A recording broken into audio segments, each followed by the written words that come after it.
नेपाल के और दक्षिण एशिया के सबसे बड़े अंतर्राष्ट्रीय हवाई अड्डे पर एक बार फिर से सवाल उठ रहे हैं। बात कर रहे हैं हम निजगढ़ हवाई अड्डे की, जो कि पहले से भी नेपाल के लिए एक बहुत बड़ा प्लान था, लेकिन इसके अंदर कई अड़चने आई, जिसमें हम फाइनेंशियल प्रॉब्लम और इसके साथ साथ जगह की भी बात कर सकते हैं। लेकिन फिलहाल फाइनेंशियल प्रॉब्लम कम होती हुई नजर आ रही हैं और इसके साथ साथ इसके ऊपर दोबारा से सुचारू कार्य करने के लिए तैयारियां भी की जा सकती हैं।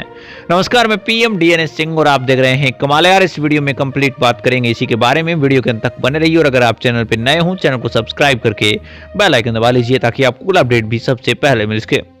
दोस्तों, आपको याद होगा कि पोखरा इंटरनेशनल एयर और इसके साथ साथ गौतम बुद्धा इंटरनेशनल एयरपोर्ट जब बनना शुरू हुए थे, तब निजगढ़ के बारे में एक बार फिर से चर्चाएं उठी थी कि क्या इसकी जगह दूसरी जगह ली जा सकती है, या फिर हम बात कर सकते हैं जहां पे जिस जंगल के इलाके में हम बनाना चाहते हैं वही भूमि उत्तम रहेगी। तो यहाँ पे प्रकृति प्रेमियों ने कहा था कि इतने ज़्यादा जंगल काटना या फिर इतनी ज़्यादा यहाँ पे पेड़ काटना उचित व्यवसाय नहीं होगा। इसी को लेकर यहाँ पे हम बात कर सकते हैं कि फिलहाल चाइना एक बार फिर से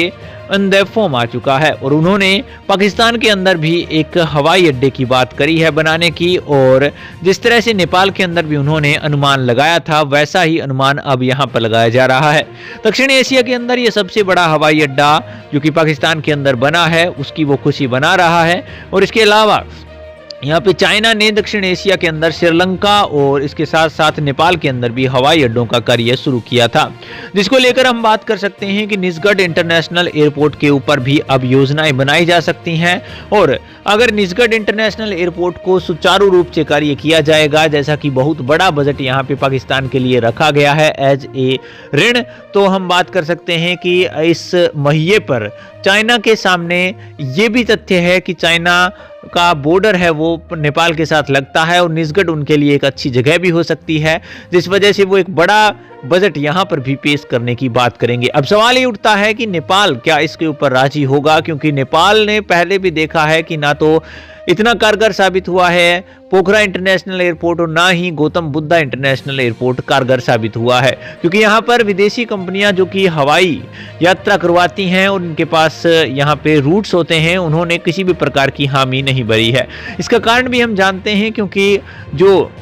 नेपाल के अंदर परिस्थितिक तंत्र है या फिर नेचर का सिस्टम है, उसके हिसाब से ज़्यादा डर रहता है कहीं न कहीं एक्सीडेंट होने का, एरोप्लेन के अंदर क्रैश होने का। और ऐसी घटनाएं हमने पहले भी कई बार देखी हैं, जिसमें मानवीय भूल माने या फिर प्रकृति की छेड़छाड़ माने, किसी भी तरीके से हो, लेकिन हमारे पास रिजल्ट इतने अच्छे हैं नहीं। और दूसरी बड़ी बात यह है कि नेपाल को ये भी खतरा है कि ऋण ना चुकाने पर किस तरह से यहाँ पे चीन रिएक्ट करेगा, क्योंकि उन्होंने श्रीलंका के साथ भी कुछ ऐसा ही किया था, और जिसकी वजह से या फिर जिसके बाद से नेपाल ऋण के मामले में किसी भी प्रकार से समझौता करने को लिए तैयार नहीं हो रहा है। तो चाइना को ये सोचना फिर से पड़ेगा कि क्या ऋण दें या फिर अनुदान दें, क्योंकि अनुदान के तौर पर दी गई राशि में आप अधिकार नहीं जमा सकते। जरूर आपका हो सकता है परसेंटाइल हो या फिर किसी भी प्रकार से किया जा सकता है, लेकिन ऋण के मामले में हम कह सकते हैं कि नेपाल शायद हाँ नहीं करेगा इस मामले में, और वो अपने बेस के ऊपर इस प्रोजेक्ट को रन करना ज़्यादा अच्छा समझेगा। इसके बारे में अपने विचार कमेंट सेक्शन में जरूर लिखिए। चलिए आज के लिए इतना रखते हैं, कोई नया अपडेट मिलता है फिर आपके सामने हाजिर होंगे।